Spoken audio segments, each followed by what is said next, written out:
Heather, welcome to Shifting Culture. Excited to have you on. Thanks for joining me. My absolute honor. Happy to be here. Yeah, I'm excited to dive into What If I'm Wrong, your book. And so I would love to, this book is, I think, a lot about passion, failure, fear. Is God actually present with me if I'm not successful in worldly Yeah. ways? So, since I think passion is part of it, what are you passionate about? What is passion for you? And what are you passionate about? What are you trying to bring to the world? Mm. I am passionate about helping people realize that they've been invited into something, that their life matters and showing up to your life matters and how you navigate each day actually matters. I'm really passionate about that. Absolutely passionate just about, encouraging people in the gifts that I see in them. So if I recognize something about you, it's very important to me that I've at least been faithful, right? If we've crossed paths and told you, man, I see this in you. And then, of course, I'm passionate about my family and God and ministry. That's good. How does that relate to some of our calling and our identity and who we are as we're passionate about something? And sometimes I think, hey, maybe for you, as you were a teacher for many years, and you could get caught up. Like, this is my identity. This is who I am. Or Mm, I'm a communicator. I'm a speaker. This is who I am. How do we move from a identity place of this is what I do to this is who I am. These are the value that I bring to the world and the values that want to see lived out in the world.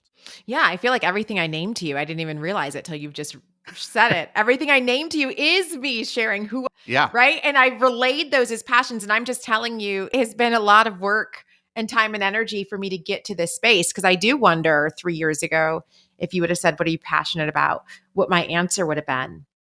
Because a lot of times I think we look for titles to validate Mm, calling, but we are all called, right? And so understanding what it is that God has gifted you with uniquely, and then how do you keep showing up into the world with that? I just think that that's very important. So, like, okay, I would have said before, I'm passionate about teaching. Right. But really, what I'm passionate about is like encouraging people. And when I mm, know that, it no longer matters whether or not I have a paycheck as a teacher. I can go through life looking and paying attention to people and finding ways to encourage them. And I don't need a paycheck or a committee to meet to tell me that I'm allowed to do that. mm. Well, sometimes you don't need a paycheck, but a paycheck is kind of nice. Yeah. You've navigated places and times in your life, and you lay it out in your book where you didn't have much money left over.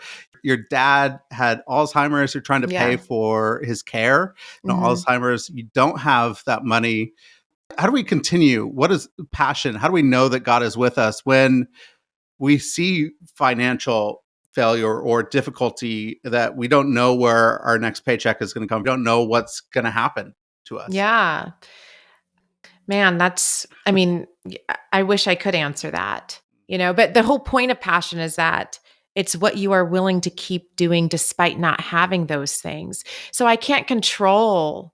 I mean, maybe some people can, but for me, especially in ministry, like I can't control. There's certain things I'm not willing to do to try to make more money because that's not the point for me. You know what I mean? So I don't know how to answer that. For many years, the way I answered that was I stayed at my day job, Yeah. and that afforded me the opportunities to do ministry and stuff when I could, until it felt like God had moved me into a direction where, okay, now I can do this full time. But this wasn't like an overnight thing. This is, for me, this is 13 years, of making a little money here in my podcast and making a little money here trying to write a book that a few thousand people are going to read, and making a little money here speaking at a church. I mean, I am not somebody who still at this present moment, I would say, has known abundant excess. Mm, yeah. I just haven't. And can I be honest with you? Like some of the most, I'm not saying that people who are super wealthy don't know God, because I don't think that's true. Just life. And some of us get afforded opportunities and circumstances, sometimes not really because of us. right? But life just happens, and great, you were at the right place at the right time and you got lucky. And I think that's wonderful if that happens to you. But I do want to be very careful that we don't equate money to like success in God's kingdom, or that means God has somehow forgotten you, because I'm telling you, some of the most spiritually sound people I know, even right now, struggle financially. Yeah. Still don't fully know what to do with that. But it is, all I can tell you is what I have seen.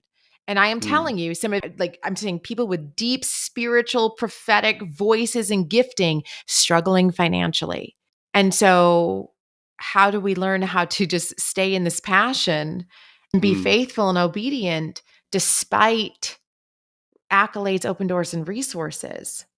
My wife came to me the other day. We adopted a Syrian family, a refugee family. They came in the beginning of January this year, and so we've been walking with them. And we chipped in a bunch of money. Other organizations chipped in a bunch of money for a car for his family, Mm, and he needs a minivan. He got in an accident last week, and the insurance company is only going to give him a very fraction amount of what he paid, and he doesn't have a job yet. He doesn't have anything. My wife is like, "Hey, we've given everything to us. It feels like a waste. Like we just wasted this money.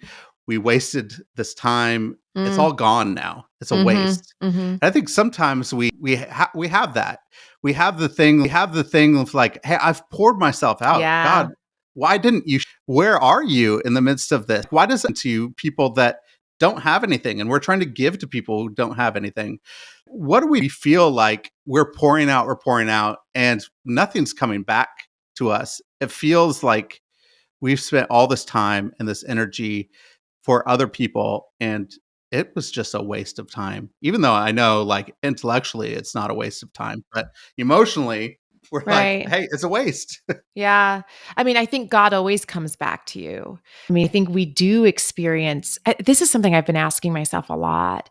You know, I just got back from an event where I so clearly saw the hand of God Mm, working through me and with these people.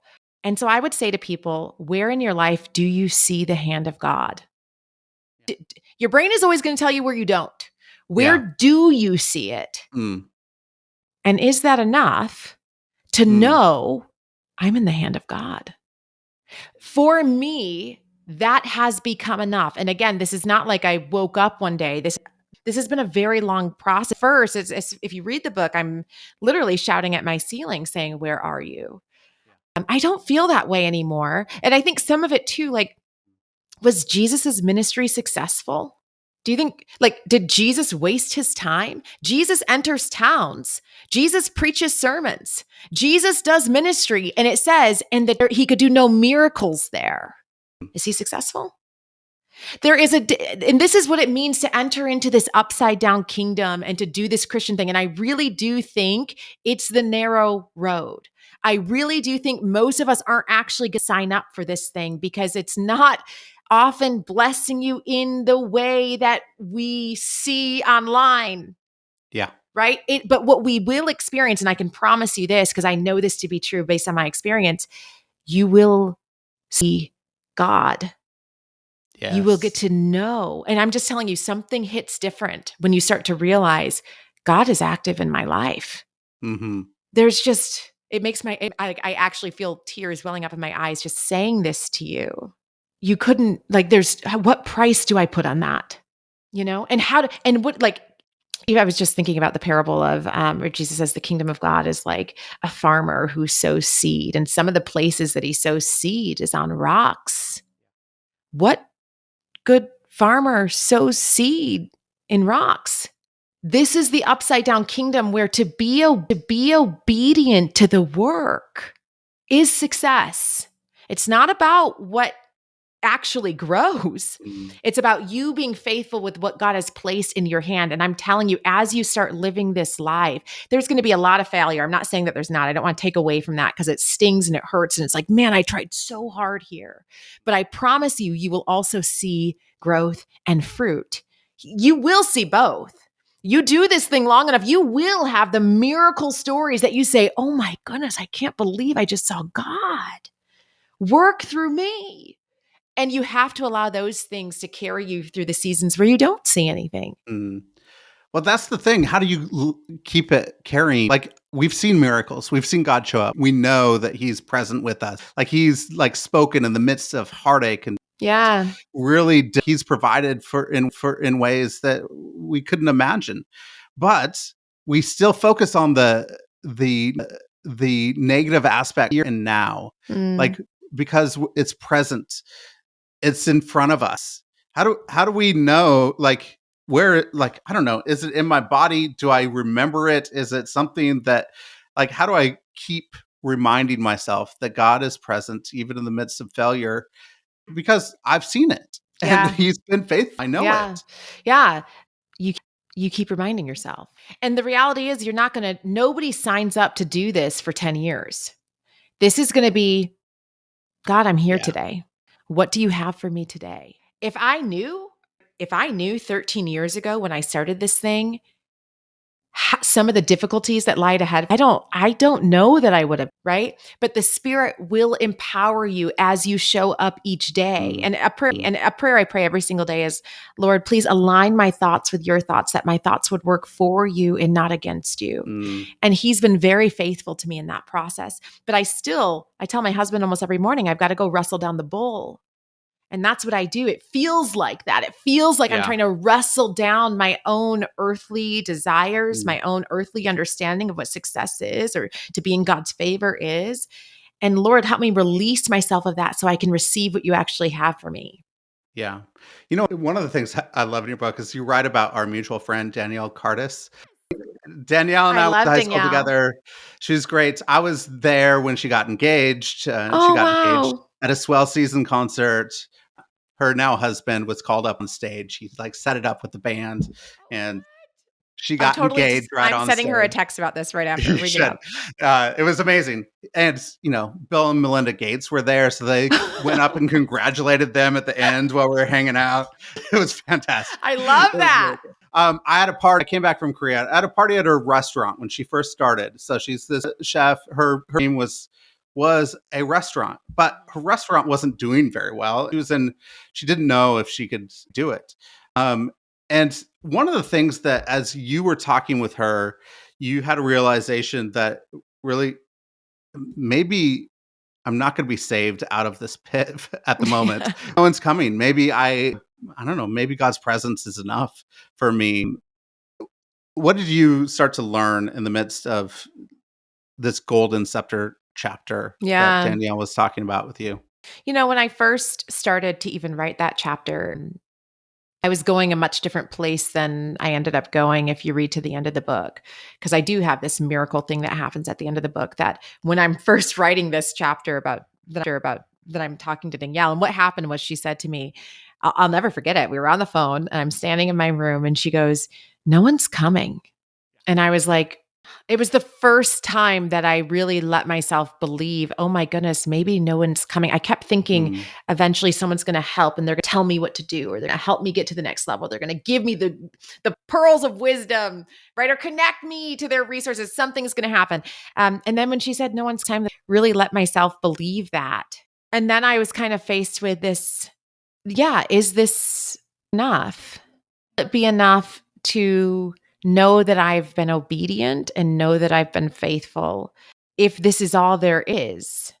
But can I tell you, I was like in a really dark place. So also, I want to say to the person listening right now, yes, you will absolutely have seasons of failure. You will also have seasons of great joy. To be mm, engaged in your own life and to live this thing is going to bring you both. And I actually, now I view failure and stuff very differently, where I used to just feel like, well, what if I do this and I fail? I think if my kid is trying to ride a bike and they fall, am I looking at them like, that is so embarrassing, you just fell mm, down? Or am I like, man, look at them. They're getting back up. They fell. Oh, nope, they're back up. Okay, they fell. Oh, they're back up. And then mm, eventually, as I'm watching this, I'm going to be like, wow, this is incredible. Look at them go. I'm going to go and I would say, hey, move your arm right here. Put your foot like this on the pedal. Hey, sit up. Put your head straight. I think that's what God does with us.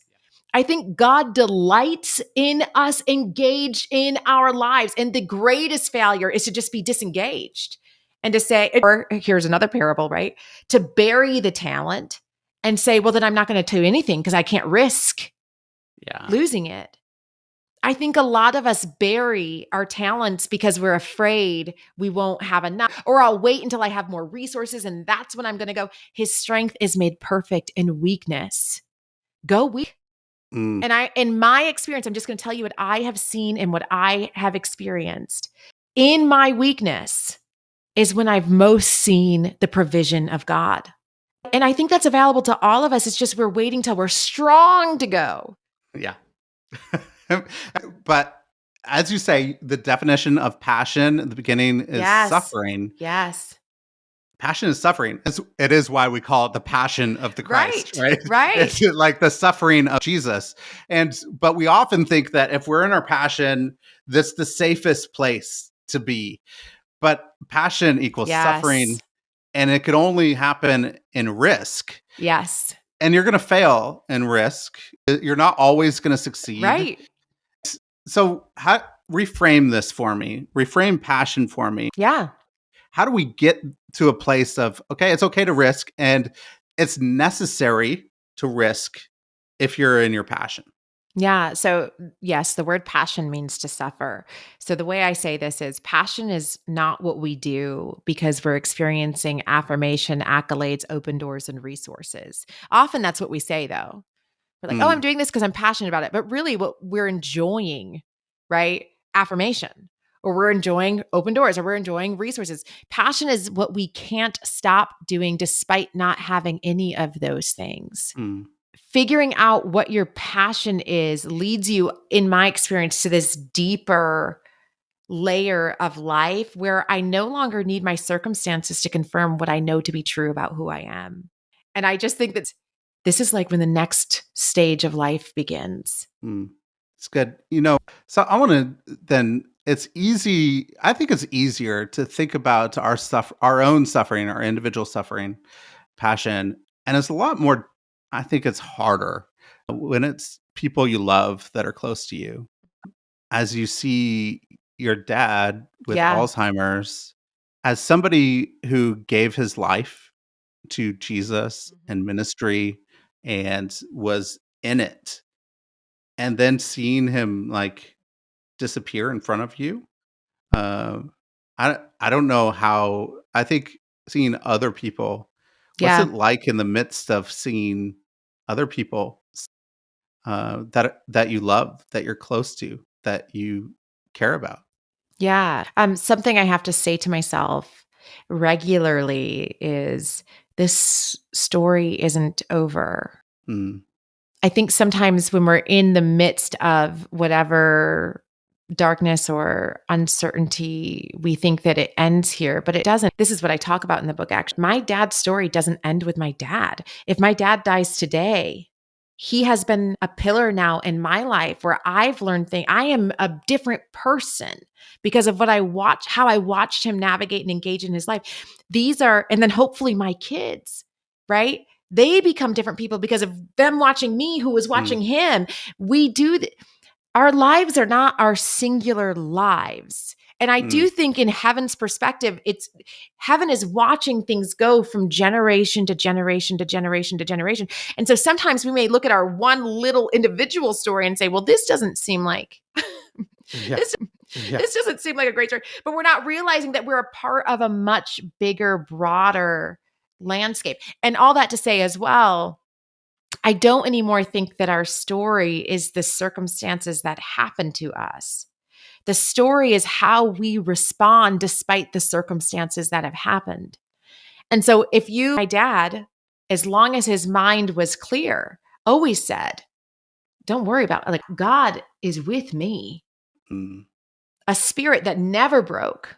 I think that that is something that all of heaven has to stop and marvel at. mm, Look at this person, despite all these things that have happened to them, and they're still proclaiming that God is good, that God is with them, that they have seen the hand of God over their lives. That's something, yeah, right? I also think supernaturally, what do agents of darkness do with a person like that? I think it has to be quite a scare or a threat to their territory when we become people, when we become the story. How Mm, we respond, that's the story. mm. And so the incredible thing, absolutely incredible thing is we have Holy Spirit with us, Yeah. living In you. in us, Yes. closer than the air we breathe, closer than our next breath. Presence is there constantly. W- How do we pay attention to that presence? Not just intellectually know or say, "Hey, Holy Spirit, I'm glad you're here with me." But how do we pay attention to that in the midst of just our everyday lives so that we can start to be like your dad and say, "He is with me all Mm, the time." yeah. I think I can only speak to what I've experienced and what I mean. Um, I think we are so busy. Let me just give this very, I don't know, small example. I remember this is probably 3 years ago when I started writing this book, going on a walk, and it was like the first time I even heard the birds. Mm, And it really struck me because I heard it. And typically, when I'm walking or, I'm like so busy or I'm running from here to there, or I'm so deep in my own thoughts that I'm not even recognizing what's around me. So I've ever since that experience, I've made it a point to say, can you feel the wind? Do you hear the birds? Right? How can I hear if I can't hear that which is external to me in nature? You think I'm in tune with what's internal to me?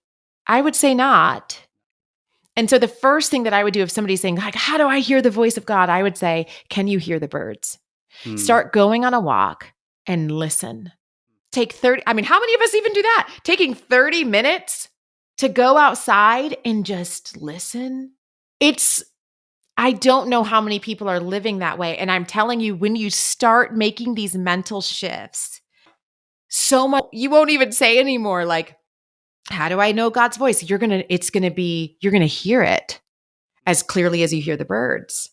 It is internal. I also let me say this too, because I think sometimes people think God speaks external to us. In my experience, it's deeply internal. It's a voice that you don't need ears for. Mm. It's not something you hear with your ears. It's something you experience with your soul. And so you have to be fully present in your own body to even recognize what is deeply internal to you. But the invitation has always been for God to live in you. If we need to be conscious of our bodies, what does that look like for you? What are some practices to help you like recognize where you are? Yeah.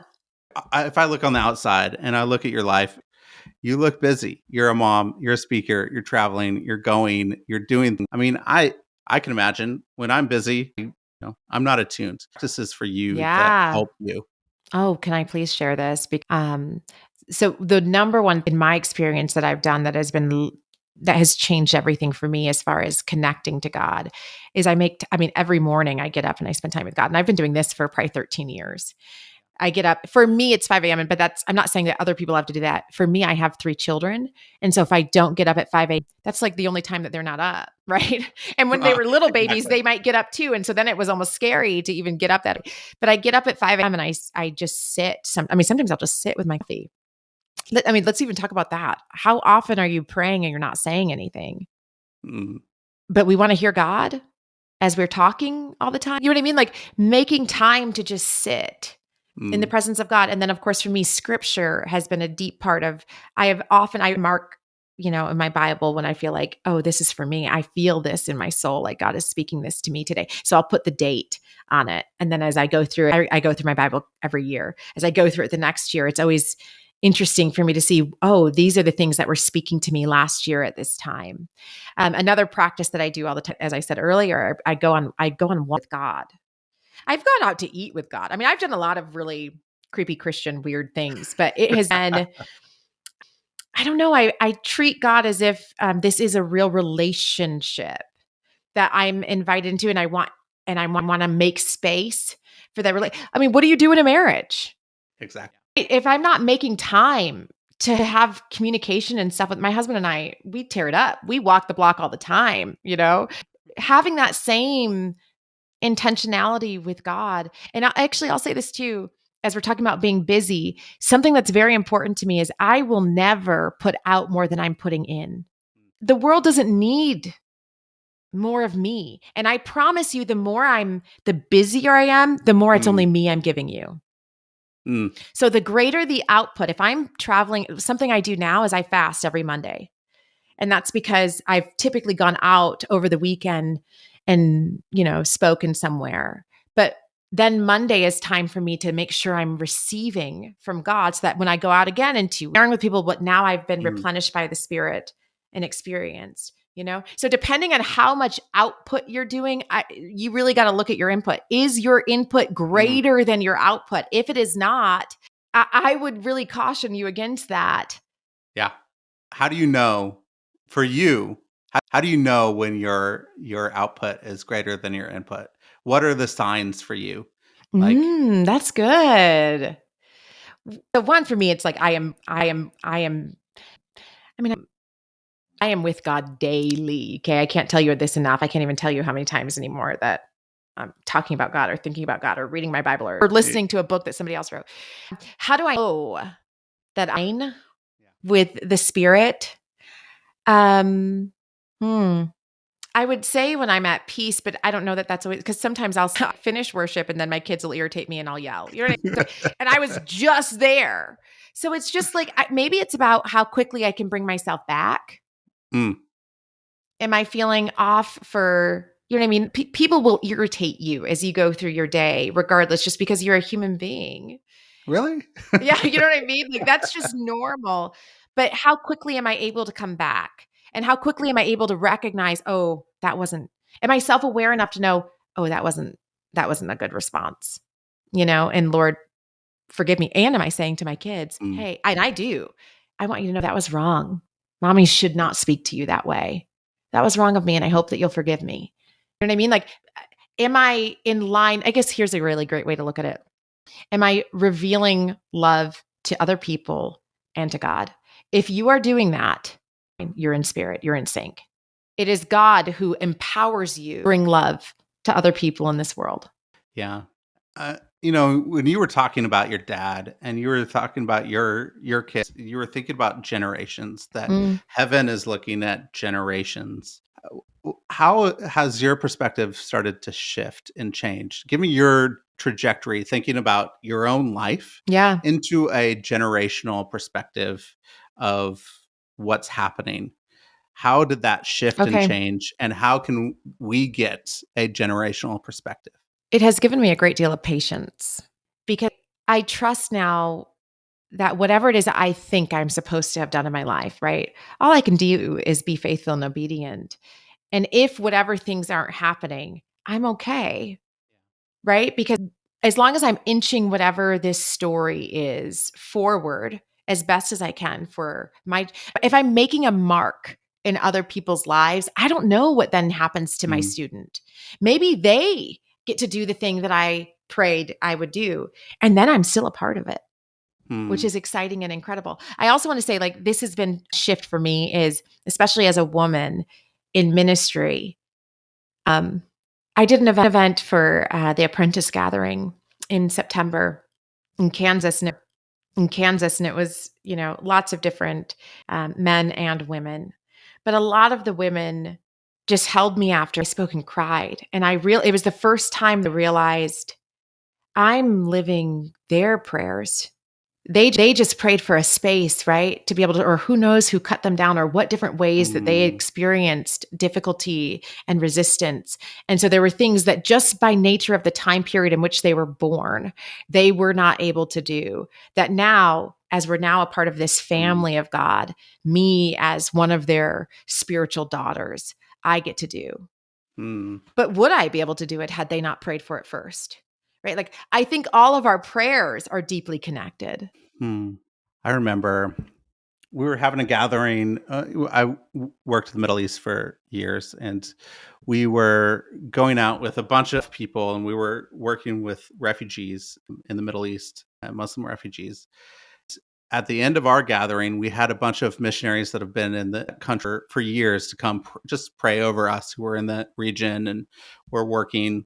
We're just sharing stories of what happened this past where, Jesus showed up in incredible ways. Like Mhm. we heard dreams of Jesus, there were healings, people decided to start following Jesus. Like it was an incredible, incredible Mhm. week. And we were just telling stories. And these two women that I was sitting next to that have been in the country for decades, they looked at each other and they started weeping and crying and said, "We've been praying for this Hmm. for 25 There you go. years. There you go. This is what we've been praying for."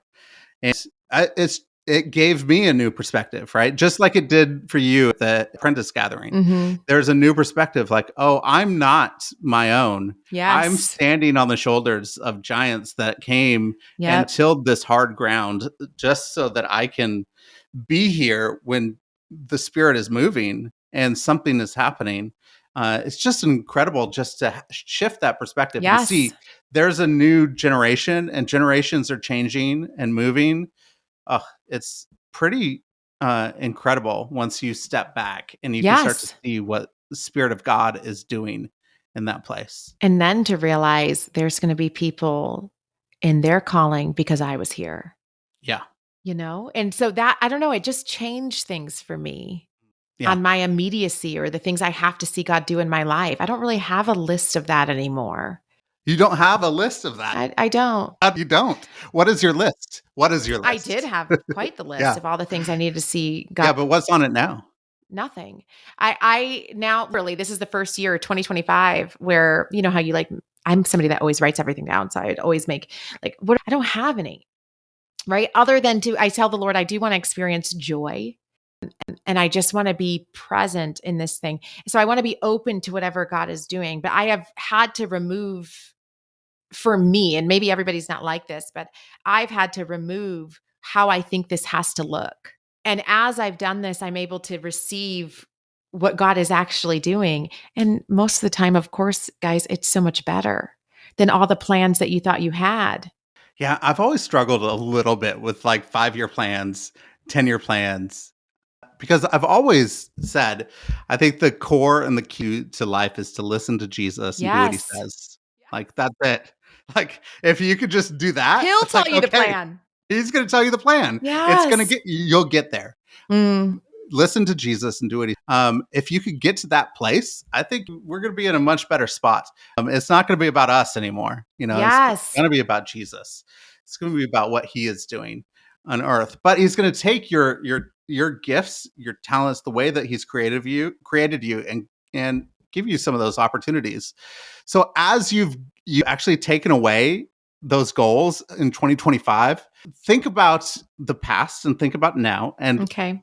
how has that been different? Like Oh, what's been a struggle in the midst of really not having those goals?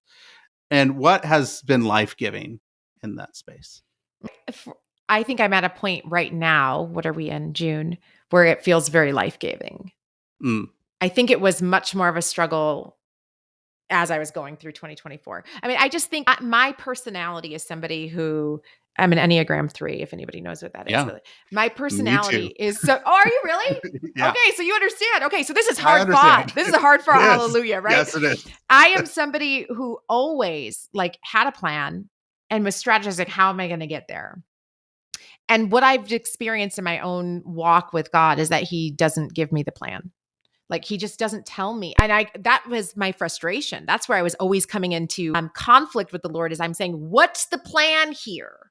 What are we doing? What's next? And all I've received from God is himself, not a plan, Yeah. just more revealing of the character of God. Mm, And it has, but now this feels not like friction, you know?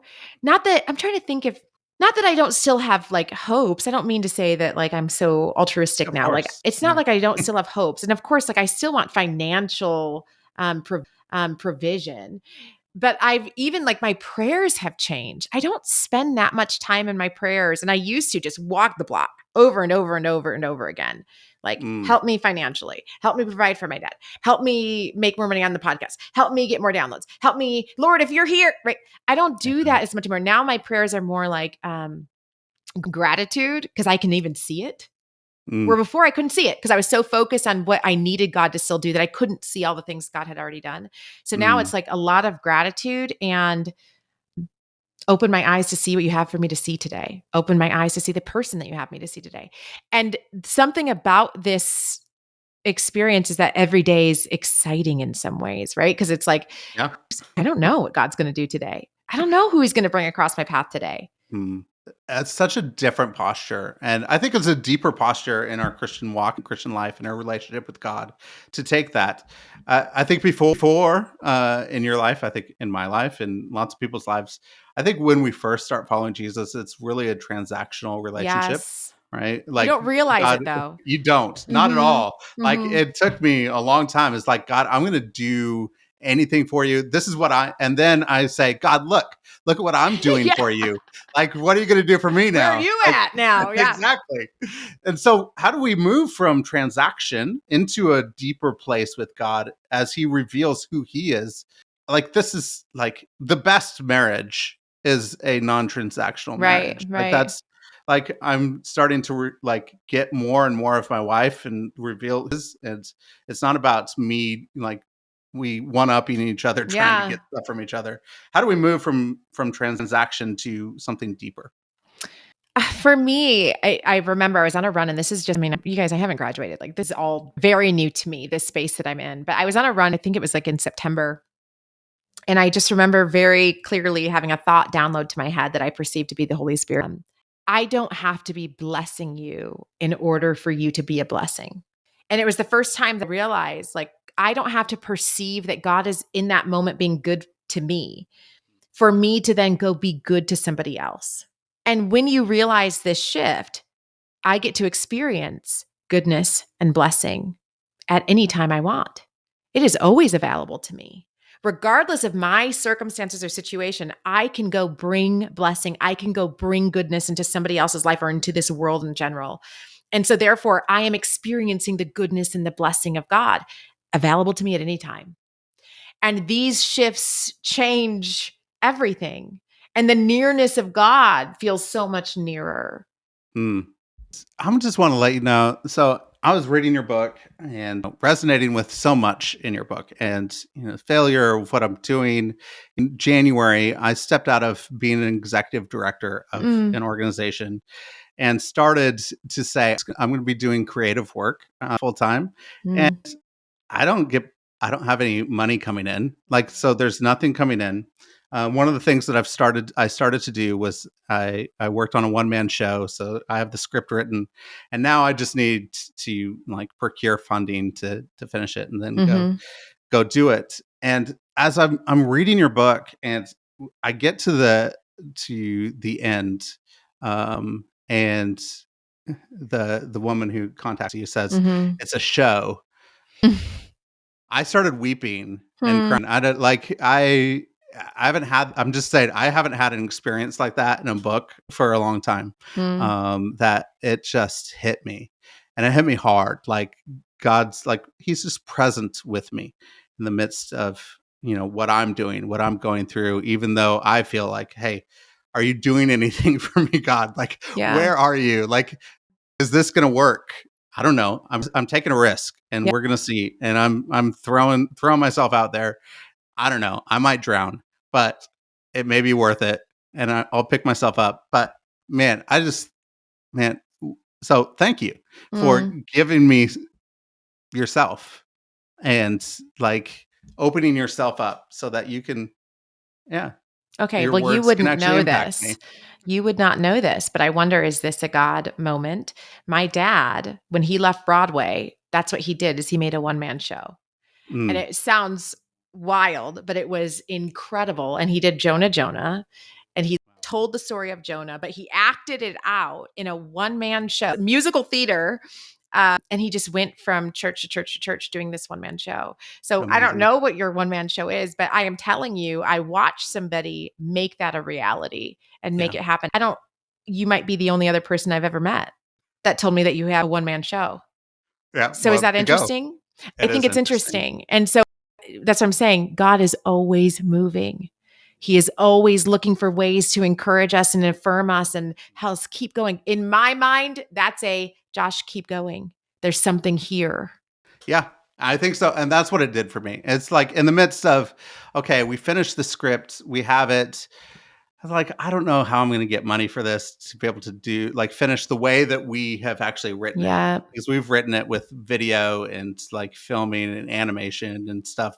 So I just don't know, but it just encouraged me, like, keep Yeah. going, and it's God's in it, like something's there, and it's great. So just thank you for that, and Yeah. thank you for your dad doing a one man show, which is awesome. That Yeah. was And cool. listen, my mentor always tells me it's just money. And the only time I we know. can say it's just money is when we've seen God provide in uncanny ways. He has, I mean, whatever we think has to happen, I never would have thought that this woman, I mean, just not from Twitter. I I mean, know. it is the most Yeah, it's crazy. random, crazy thing. I was talking with my brother the other day and he was like, "So what does she get out of it?" And I was like, "Nothing." Right? Other than to know that she's been faithful to the Lord Yes. and this time that she's supporting me. Yeah. You don't have to know where the money's going to come from for the money to come. Yep. Yeah. It's the same thing. There's a few things that we want to do. And as we had some people speaking into us as a church and said, the money is the easiest thing for God. Like, money is the easiest thing for God. And it just, Yeah. everything, like the weight of everything just came off. Yep. Like, oh, like if this is God, he's going to do it. He's going Yep. to show up. And Yes. so it's amazing. It's Yes. good. Well, Heather, if you could talk to your readers and the people that pick up your book, what hope do you have Mm. for this book? What if I'm wrong? And for the readers of this book? Yeah, I would invite everybody to submit themselves before the Lord today, right now, as you pause the episode and say, God, what could I be getting wrong about who I am or about who you are or about how this thing is supposed to go? Give me eyes to see and ears to hear. Align my thoughts with your thoughts, that my thoughts would work for you and not against you. Take that posture, pray it every single day over and over. What could I be getting wrong? How could I be seeing this Mm, differently? Align my thoughts with your thoughts. And as you go through, and this is again, I can't say this enough. This is not going to be like, and then you're going to wake up in the morning and everything's amazing. Commit to yourself to this process, and God will start revealing Himself to you day by day by day, little by little by little by little, so that when we look back without our 10-year plan, but when we look back 10 years ago, we say, oh my goodness, I can't believe where God has taken me. yeah. Amazing. That's awesome. So I hope people that and yeah, walk in step with that and read Yes. the book. The book is fantastic. Thank So you so go much. read the book. A couple quick questions I Yeah. have at the end. One, if you go back to your 21-year-old self, what advice would you give? 21, I had just called off an engagement. So I was, Congratulations. I'm yeah. so thankful for women like you. My wife did the same thing. Get out of Was 3 weeks from her wedding and she said no. And now I'm here. So I'm here. so thankful Yes. for women like you. So Yes. well done. I love that. Yes, mine was 2 months before. Okay. What would I tell my 21-year-old self? I would say trust yourself. I didn't hear that a lot, and if anything, I didn't trust myself at all. It's like something I'm learning now at 38. How do I trust myself? Mm, mm, I would say trust yourself. Trust that the Spirit of God is leading in you, and so trust yourself mm. to be obedient to Good. that. Good. Anything you've been reading or watching lately you could recommend? I just finished Knowing Christ Today by Dallas Willard. I'm almost done. Oh, this is really good too. Nijay Gupta, Tell Her Story. I have like an Mm, hour left of that one too. It's fantastic for any that's really women good. looking for understanding of women's Mm, roles in scripture. It has this incredible thing on Phoebe, not just carrying the letter to the Romans, but actually expositing the letter, explaining the letter, speaking on behalf of Paul as the church goes through the letter of Romans. It's just incredible, his research on that. yes, it's so good. And yeah, the organization, my wife is the director. After I stepped away, we were co-directors. Now she's the director. But they're big into women in leadership, Oh, women and men. But as people are now asking questions, we're giving away Tell Her Story by oh, Nijay great. Gupta. And the book has been fantastic. One, because Nijay is a Do you and man I have the same writing God this. or what? So We many of do our have, things like I know. align. Isn't that weird? It's all right there. But that's a great recommendation. That's really good. Fantastic. So, how can people get What If I'm Wrong? And where would you like to? How could they connect with you? Oh, goodness. So my website has everything. I have a devotional I send out every single Friday night that we're trying to reach 10,000 people by the end of 2025. So we're almost there too. We're at like almost 9,000. So would love for anybody that's looking for a Friday night encouragement to sign up for that. You can do that by going to heatherthompsonday.com. And of course, the book and social media, all those things are at heatherthompsonday.com. Hmm. Great. Well, Heather, thank you. This was a fun conversation. Thank you so Really much. enjoyed connecting with you, seeing where so many things overlap. And man, so thank you for giving us encouragement to be able to walk in, knowing that God's presence is with us in the Yes. midst of our circumstance. And it's about the way that we react to our Yes. circumstances more than what is actually happening around us. So thank you. It's fantastic. Love My our honor. conversation. Thank you for letting me be here.